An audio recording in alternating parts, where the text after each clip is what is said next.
The treaties from the Board of Trade to the running board on your truck. I cover Central Illinois agriculture every day on the Farm Gate. Hear it all on WHOW's many platforms on the radio or online.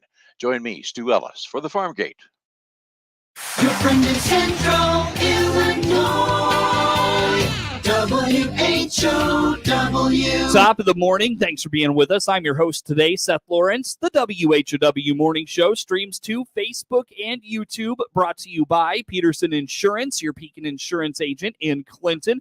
Breann Titus is Director of Agency Development with Community Action and our guest in studio. Happy summer, Breann. Yay. I think we talked about we were kind of turning the corner last time you were here, and we're here now. Yes. So yeah. Summer is my season. It is. Yeah, me too. For sure. So I'm loving it, except for these cool mornings have kind of been throwing me off a little bit. I know it. I mean, I'm not complaining, but yet I'm kind of like, wait, are we going backwards? I know. Yeah, it's just like you're not like you're ready for you're accustomed to that humidity and that early morning dew and all that stuff, and it's just cold. I know. You need a jacket for the first hour of the day. Yeah, we're going backwards.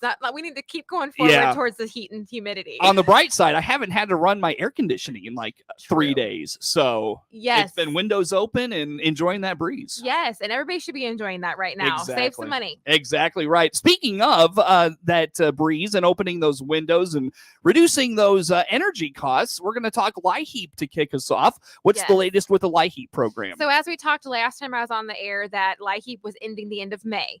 So it has officially ended for this program year. We do not have any summer programming for LIHEAP that will restart in October. So I just want to keep people in mind that this summer, when we are running our air conditioning, try on those days where it's a little bit cooler in the morning to turn down the not run it as much, open your windows, enjoy that to save yourself some money on the cost because there isn't assistance over the summer. Right. So be a little bit more energy conscious, I guess.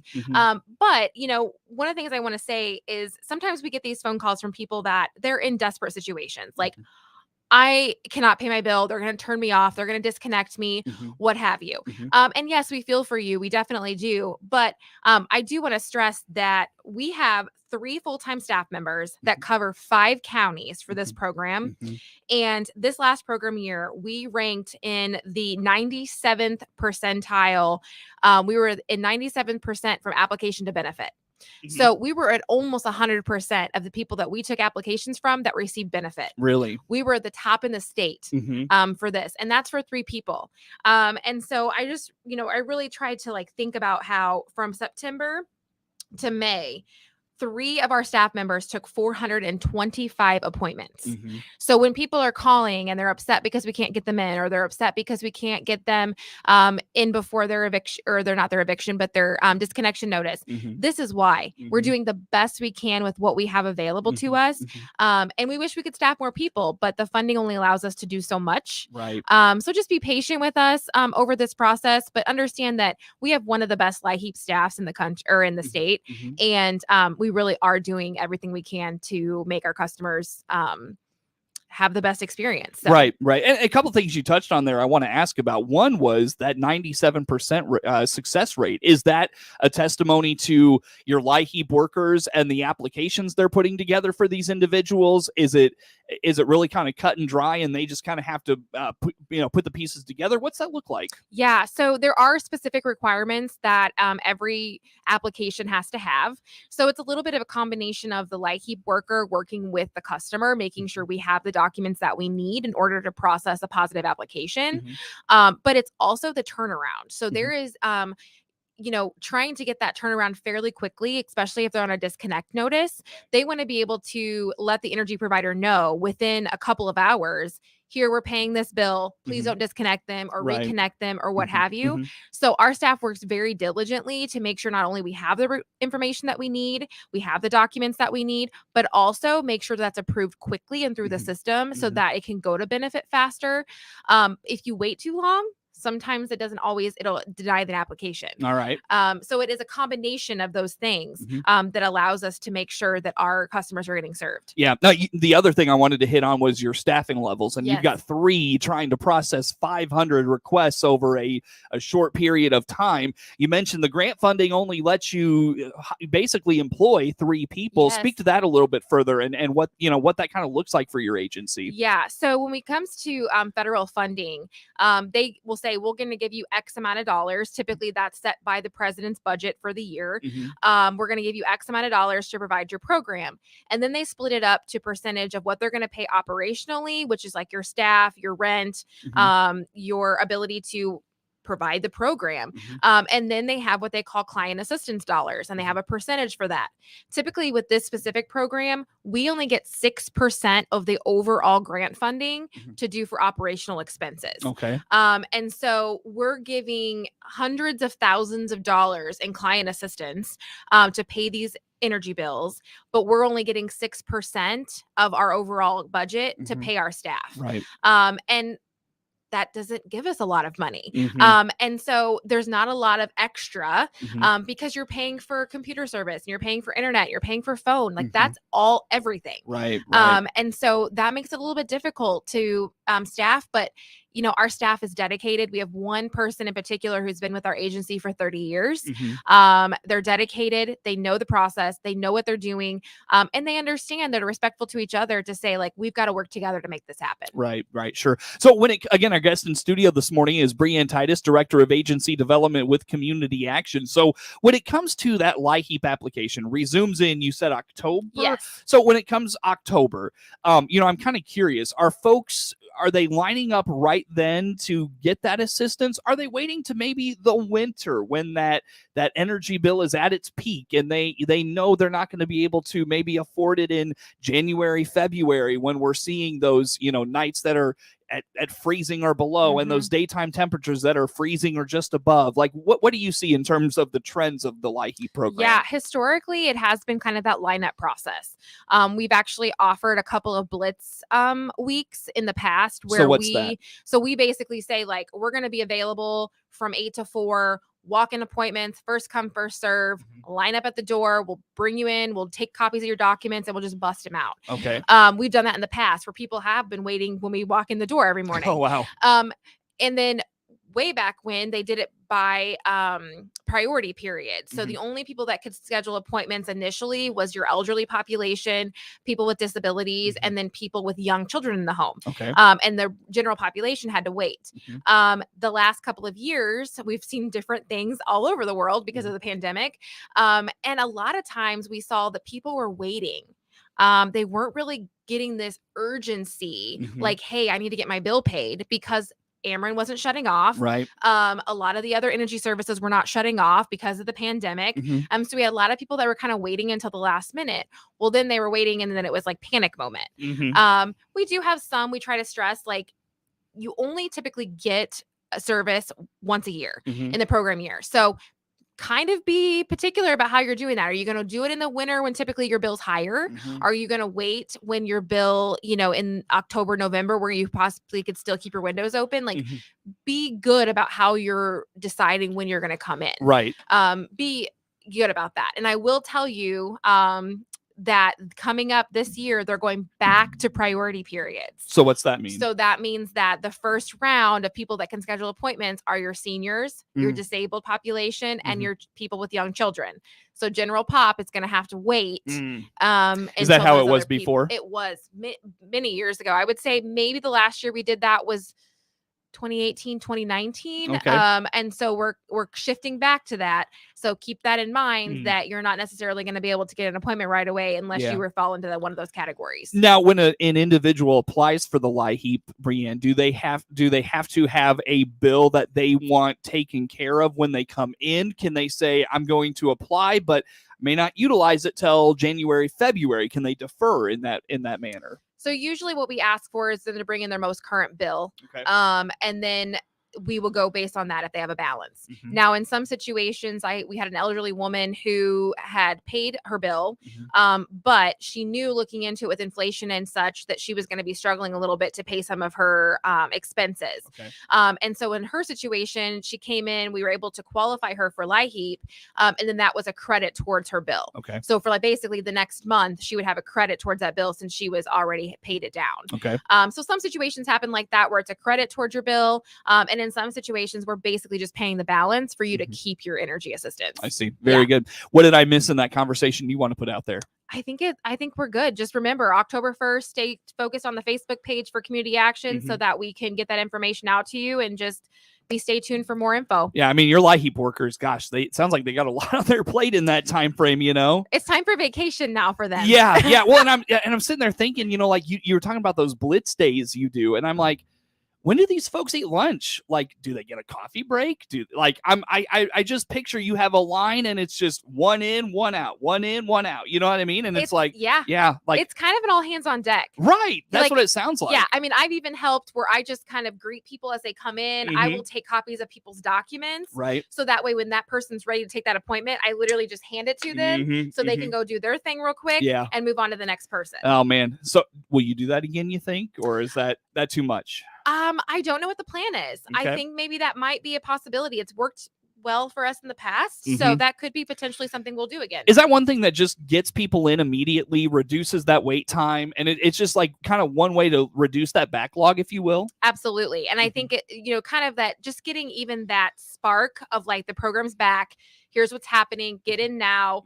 So What if you don't you did have to that wait like for an on appointment? Sorry. No, go ahead. What if you did that in like January, February? You did one of those. Yes, we talked about doing it twice. So like once when the first like week of the program, and then going back and doing it again when General Pop goes live. Yeah. And having another one. Oh man, I feel like you'd have people like lined up down to the bowling alley or something like that. Exactly. And of course in January we're in January, and like it's it's gonna be like a north wind at 50 miles an hour, freezing rain or something. Yeah. Yes. So, oh man. Well, we look forward to all of that. We appreciate you breaking down that program. Where do folks go to learn about all things community action? Capsule.info is our website. Very robust information. The Facebook page is updated every day. And if you're a phone call person, 732-2159 is contact our corporate office in Lincoln. Breann Titus, community action, our guest in studio. More to come with her on the WHOW Morning Show. WHOW. Are you looking for summertime clothes for the whole family? At Love It Once More Thrift Store in Clinton, we can help. We have men's, women's, and kids' shirts on sale for 10% off. This is Connie inviting you to look for us on Facebook, Instagram, or DeWhatDailyNews.com. This is Ryan Utterback. Do you know what Utterback Real Estate offers for free? Free hugs? No, free market analysis on your property so you know what it's worth. I kind of like free hugs. And that's why you're the other Ryan. Get your free market analysis by clicking the Utterback Real Estate icon at DeWhatDailyNews.com. Are you a good listener? Has anyone ever accused you of being a problem solver? Do you get a thrill out of having people say yes to you? If so, the Miller Media Group would like to talk to you. Here at the Miller Media Group, we have a ton of fun helping businesses grow, and we could use some more help.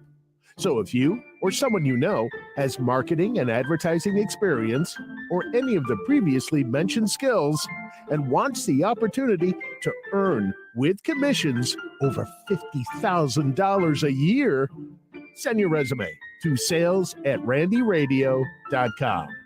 That's sales@randyradio.com. The Miller Media Group is an equal opportunity employer. Hey, this is Todd Gleason from Illinois Extension here with a time change for our daily market report on WHOW. You can now catch our daily review of the commodity markets at 5:06 on all of WHOW's many platforms. You'll still hear all of our commodity analysts and weather professionals each afternoon, but at a brand new time. And you'll still hear the weekly wrap-up of the commodity markets right here on WHOW when Commodity Week airs Saturdays at 8:30 a.m. Remember the time change for the daily closing market report on WHOW at our new time, 5:06 p.m. weekdays. Your friend in Central Illinois. WHOW. Once again, a good morning. Thanks for being with us. I'm your host today, Seth Lawrence. My guest in studio, Breann Titus, Director of Agency Development with Community Action, in studio with us here for this morning. Breann, foster grandparents. Yes. Let's talk this program. What is it? What's it all about? So Foster Grandparent is a volunteer-based program for persons 55 years and older. The biggest point is that they work in an educational setting with children, to be a mentor, to be a tutor. Sometimes that's just spending time with a child who maybe comes from a household situations that is not as ideal. Okay. And maybe that's actually helping them learn to read and do math and help them with their colors and their shapes. And that can be a program that's anywhere from infants all the way up to the age of 21. In this particular area here in Clinton, we have a 0 to 5 classroom, and then, or a 0 to 3 classroom, and then a 4 and 5-year-old classroom. That would be our Head Start Center here. And one of the things I was thinking about yesterday when I think about advertising this program or talking about this program is people are probably like, man, I have to mentor kids. I have to tutor kids. What if I don't know that information? It really isn't that intense. And there is training provided for the volunteers that do sign up for this program. Right. So if you feel like, man, I don't know how to do that Common Core math, Yes. trust me, as a parent of a junior hire, I get it. But there is training involved. You really are just an extra set of hands for that teacher. And as we know, the last couple of years, it's been hard for teachers, and they're overworked, and there's not as many aides available, and paraprofessionals. So you really are just an extra set of hands for that person. And sometimes it's just building a bond with that student. And that makes them want to work harder. It gives them confidence. Yes. And gains that confidence that they need because somebody is taking the time to care about them. Right. Sure. So it's an amazing program. And one of the things we've figured out since then is not only does it help the students, it helps these seniors that are getting out, they're socializing, it's giving them a purpose. They're wanting to get up out of bed every day to go do something that makes a difference. And they get a tax-free stipend for their time. There you go. So a lot of our volunteers, have disability, or they're on SSI, or they're on pension, or whatever the case may be. But things are expensive, right? Medications are expensive. So this allows them to have this tax-free stipend that supplements their income so they can pay and afford for those things.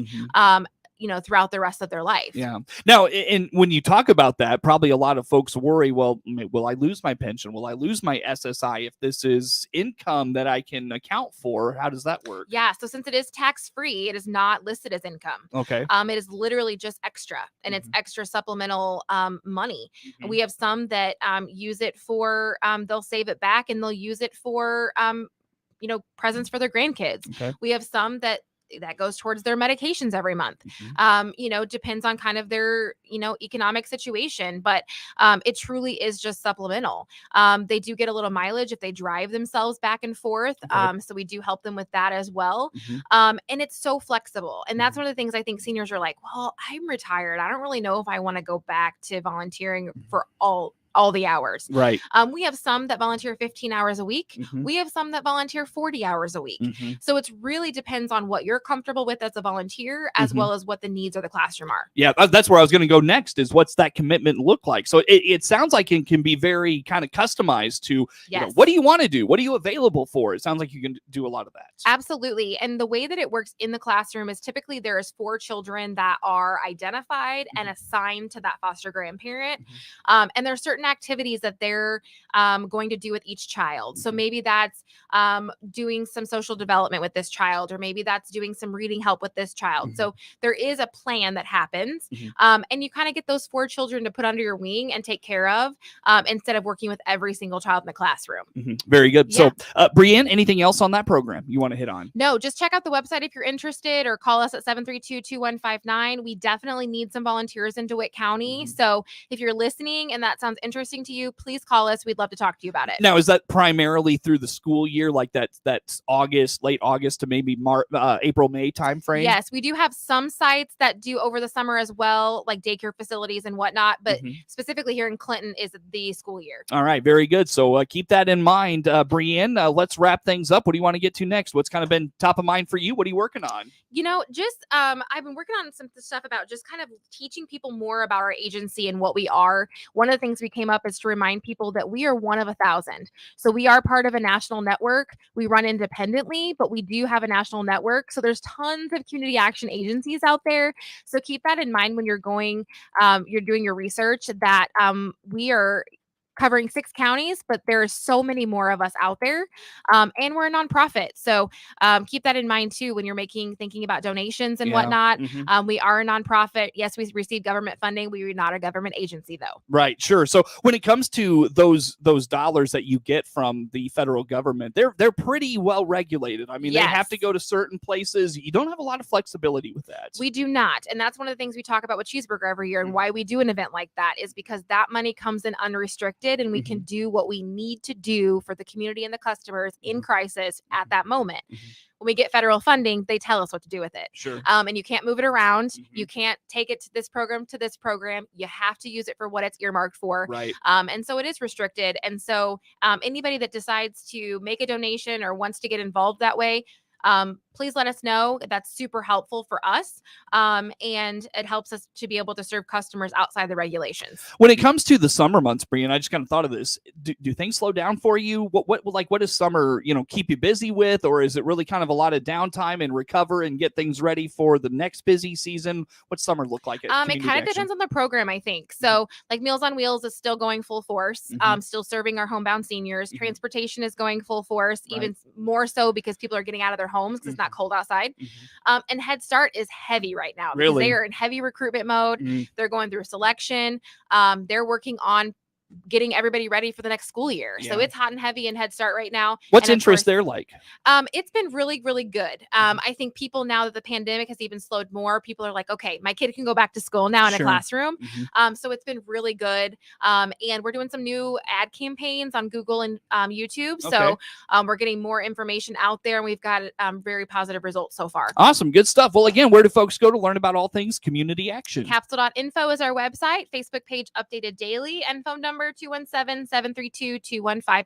Breann, we appreciate you making time for us, and welcome to summer. We'll talk to you throughout it. Thank you. Breann Titus, executive director. She's the director of agency development with Community Action, and she's our guest in studio. The morning show streams to Facebook and YouTube, brought to you by Peterson Insurance, your Pekin Insurance agent in Clinton. And we're streaming live online all the time at DeWittDailyNews.com. Network news on the way on the WHOW Morning Show.